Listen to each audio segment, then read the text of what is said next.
नमस्कार, आप देख रहे हैं एवन उत्तराखंड और मैं हूं आपके साथ आयुषी गुप्ता। बुलेटिन की शुरुआत करेंगे इस वक्त की हेडलाइंस के साथ।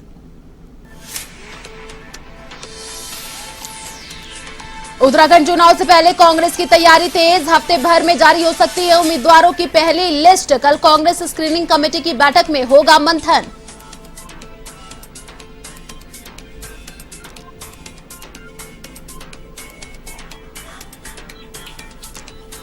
चुनाव को लेकर प्रशासनिक अधिकारियों ने की तैयारियां शुरू। 21 जनवरी को नोटिफिकेशन तो 28 जनवरी को प्रत्याशियों के नॉमिनेशन कार्य, वहीं 29 जनवरी को स्क्रूटनी और 31 जनवरी को होगी नाम वापसी।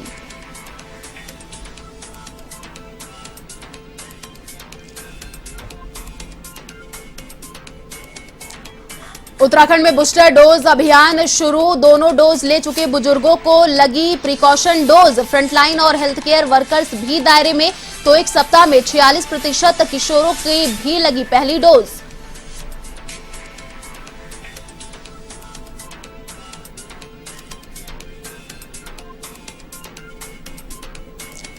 उत्तराखंड में कोरोना का कहर। पिछले 24 घंटे में मिले 1413 नए संक्रमित, तो 4000 के पार हुए एक्टिव केस। वहीं 482 संक्रमित मरीजों ने दी कोरोना को मात।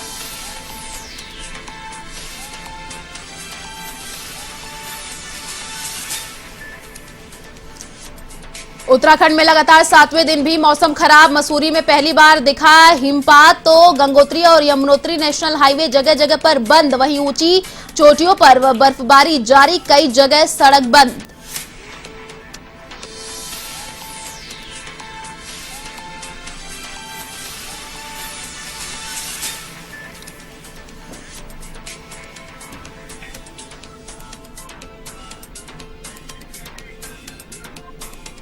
और अब खबरें विस्तार से। उत्तराखंड में 14 फरवरी को विधानसभा चुनाव के लिए वोटिंग होनी है, जिसके नतीजे 10 मार्च को साफ हो जाएंगे।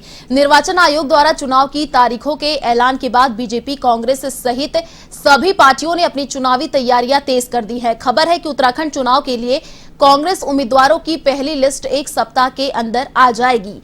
जानकारी के मुताबिक उत्तराखंड के लिए 11 जनवरी को कांग्रेस स्क्रीनिंग कमेटी की बैठक होगी। इस बैठक में प्रत्याशियों की दावेदारी के साथ एक परिवार एक टिकट के फॉर्मूले पर भी कांग्रेस आलाकमान को फैसला लेना है। सूत्रों की माने तो उत्तराखंड में पार्टी इस फॉर्मूले को किनारे रख सकती है। खबर है कि यशपाल आर्य और उनके बेटे को टिकट मिलना तय है। वहीं कांग्रेस की ओर से सीएम पद के सबसे बड़े दावेदार हरीश रावत के साथ उनकी बेटी भी चुनाव लड़ सकती हैं।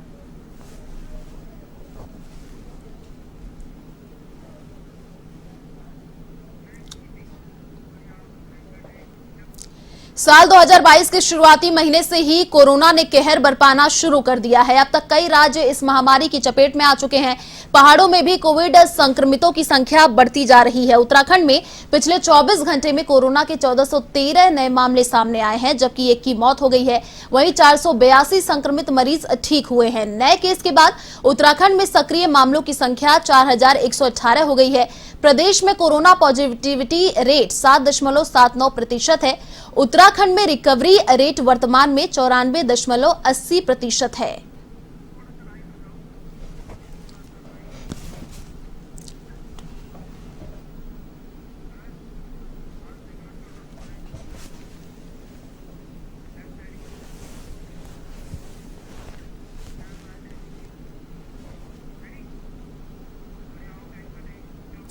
खबर हरिद्वार से, जहां कोरोना की तीसरी डोज यानी बूस्टर डोज लगनी शुरू हो गई है, जिसे लेकर लोगों में खासा उत्साह देखने को मिला और लंबी लंबी लाइन लगाकर लोग अपनी बारी का इंतजार करने में लगे हैं। आपको बता दें, इस दौरान लोगों ने नियमों की धज्जियां भी उड़ाई।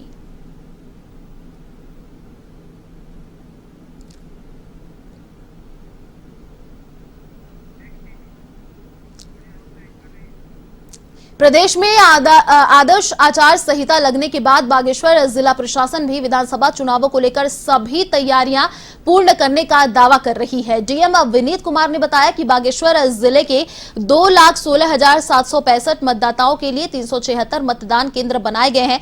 कपकोट और बागेश्वर को 4 जोनल और 75 सेक्टरों में बांटा गया है। बीएलओ को ग्रामीण क्षेत्रों में विशेष जिम्मेदारी दी गई है और दिव्यांग और बुजुर्ग, महिला, पुरुष मतदाताओं के लिए इस बार पोस्टल बैलेट पेपर मान्य किया गया है।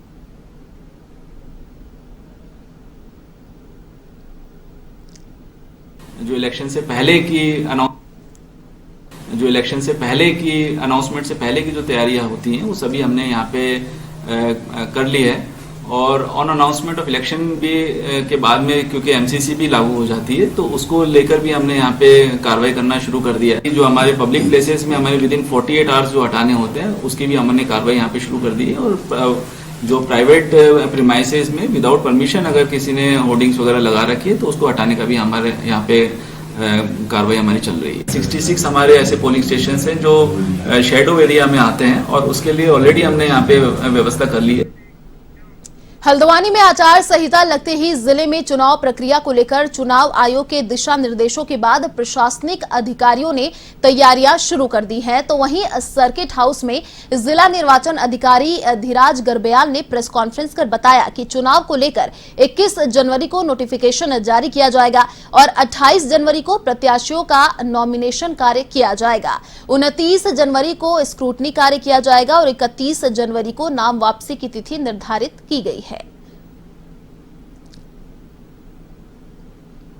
8 तारीख को चुनाव का कार्यक्रम की घोषणा हो गई है तो 21 जनवरी को नोटिफिकेशन जारी हो जाएगा और 28 तारीख तक हमारा नॉमिनेशन होगा और 29 जनवरी को स्क्रूटनी होगी और 31 जनवरी को नाम वापसी की अंतिम तिथि है।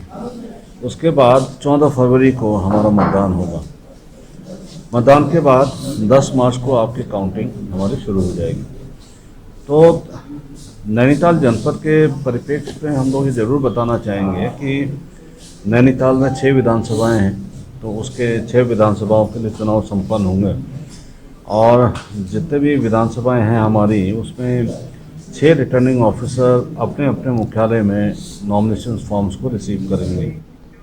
आचार संहिता लागू होते ही लालकुआ में पुलिस क्षेत्राधिकारी शांतनु पारशर ने सड़क पर उतरकर क्षेत्र में लगे राजनीतिक दलों के होर्डिंग्स को उतरवाया और पारशर ने शहर में सुरक्षा व्यवस्था को देखते हुए कोतवाली पुलिस को मुस्तैद रहने के निर्देश दिए।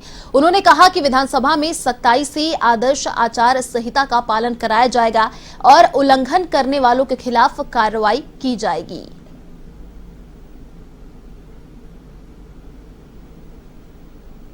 ये चुनाव आयोग ने जैसे कल घोषणा कर दी है हमारे इलेक्शन की, तो इस संबंध में जो हमारे चेक पोस्ट हैं, बॉर्डर चेक पोस्ट हैं, इनमें चेकिंग शुरू हो गई है तथा हमारी जो चेकिंग की टीमें हैं वो नियुक्त हो चुकी हैं तथा क्षेत्र में भी जो चुनाव आयोग से संबंधित गाइडलाइंस है उसका कंप्लायंस के लिए तथा अपना कोविड संबंधित जो गाइडलाइंस है उसकी कंप्लायंस के लिए काम किया जा रहा है। लोगों पर चालानी कार्रवाई की जा रही है जो कोविड के नियमों का उल्लंघन कर रहे हैं।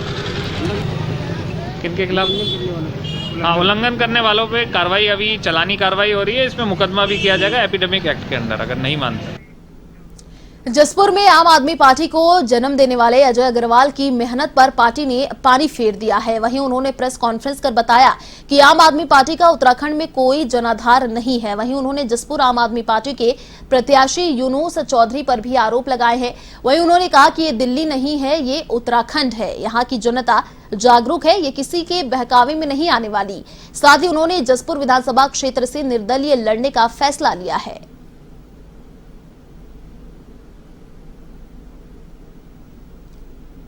क्या जसपुर के अंदर एक छोटा सा रोडवेज बस अड्डा, विधानसभा, क्या जसपुर के अंदर बच्चों का भविष्य बनाने के लिए स्टेडियम, कुछ डमरूबाज आते हैं तो काशीपुर से धामपुर को ट्रेन की पटरी जोड़नी। सरकारी अस्पताल के अंदर क्या कोई मशीन है? क्या कोई किसी तरह की मशीन है? क्या कोई स्पेशलिस्ट डॉक्टर है? जसपुर विधानसभा की रोडों का क्या हाल है? जसपुर विधानसभा के स्कूलों का क्या हाल है? क्यों नहीं है? अगर ईमानदारी से विधानसभा का सर्वप्रथम नागरिक होता है एक विधायक। क्या कुछ हुआ आज तक? मेरा केवल एक लक्ष्य है कि ये सारे काम 5 साल के अंदर नहीं 2 साल के अंदर हो जाने चाहिए।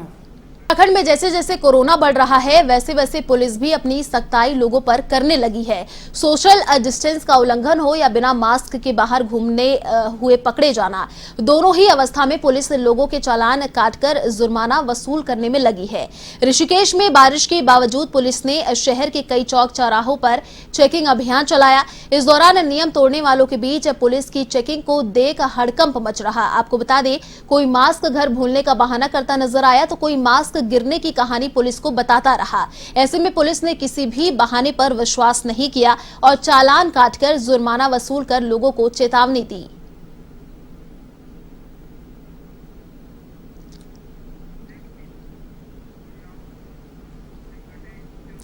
मुनि की रेती थाना अंतर्गत खारा स्रोत के पास बाइक से घर जा रहे एक होटल कर्मचारी की हादसे में मौत हो गई। पुलिस ने शव को कब्जे में लेकर पोस्टमार्टम के लिए भेज दिया है। मृतक की पहचान गंगाराम निवासी गुमानीवाला के रूप में हुई है। डॉक्टरों के अनुसार सिर पर गंभीर चोट लगने की वजह से युवक की मौत हुई है।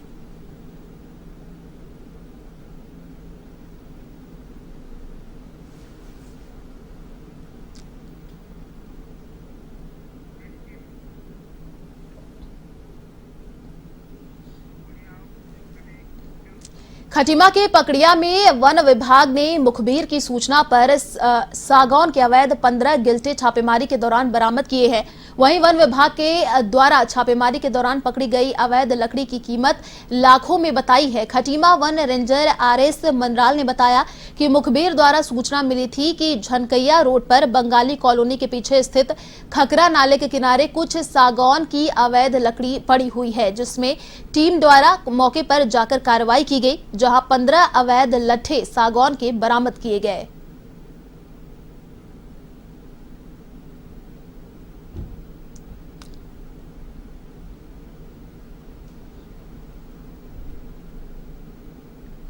मुझे जो है मुखबिर द्वारा सूचना दी गई कि गंगिया रोड पर जो है बंगाली कॉलोनी के पीछे जो है एक खतरा नाला पड़ता है, वहाँ पर कुछ लकड़ी सागौन की पड़ी है, वे दूसरी पड़ी हुई है।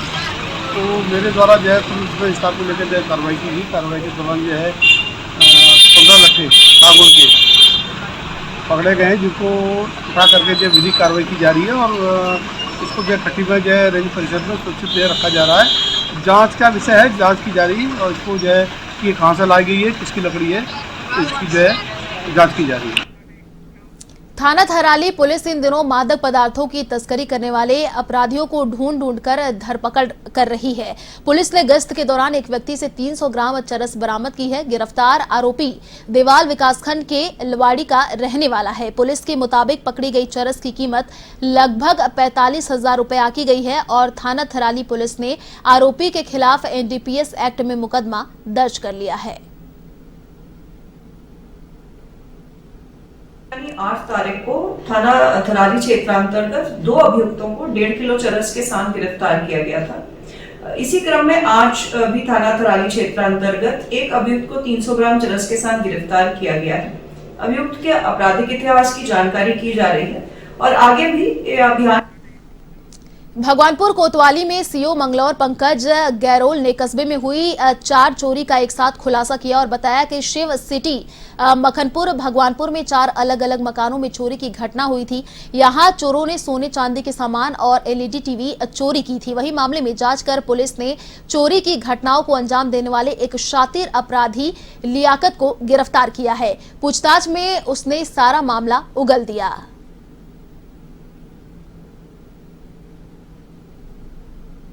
क्षेत्र में विगत 2-3 माह में चोरियां हुई हैं। 4 चोरियों का आज खुलासा किया गया है। इसमें मेन एक अभियुक्त शहजाद कुरैशी को गिरफ्तार किया गया। इसका दूसरा साथी लियाकत को गिरफ्तार किया गया। इसका दूसरा साथी शहजाद तो जो है मौके से फरार हो गया है।